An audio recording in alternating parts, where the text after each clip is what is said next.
still, but the habits you develop, and I go back, the other thing is have the right heroes. I mean, I've always been lucky in that respect. And if the people you look up to are going to form your vision of what the world, how you want to be in later life.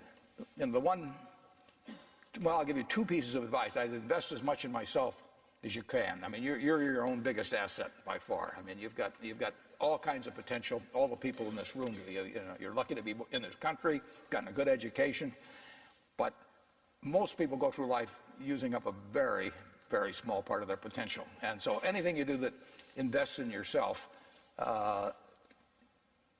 that's the best investment you can possibly make. And then I would follow my passion. I mean, whatever turns you on. I was lucky. I found something early that turned me on. But you don't want to take a job just for the money.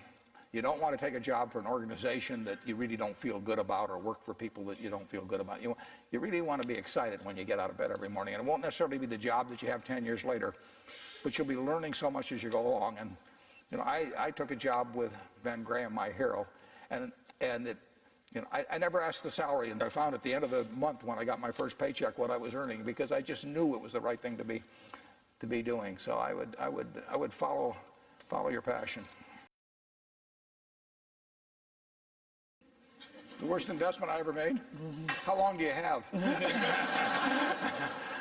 I've made some very bad ones, but that doesn't really bother me. It may bother the shareholders, but that's another question. You're going to make mistakes in life. I mean, there's no question about it. You don't want to make them on the big decisions, who you marry and some things like that. So there's no way I'm going to make a lot of business and investment decisions without making some mistakes. I may try to minimize them. I don't dwell on them at all. I don't look back.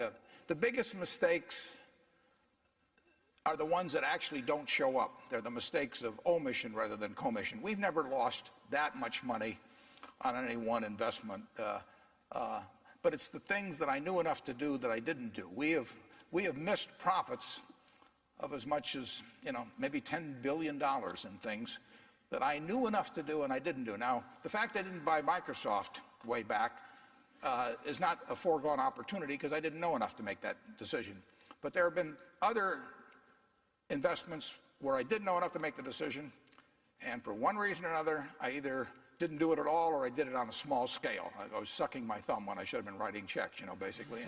And those don't show up. There's no place where it shows missed opportunities, but I've missed some big ones. The triumphs in life are partly triumphs because you know that everything isn't going to be a triumph. I would never get too hung up on mistakes. I know a lot of people that really agonize over them, and it just isn't worth it. I mean, tomorrow's another day, and you live it forward and just go on to the next thing.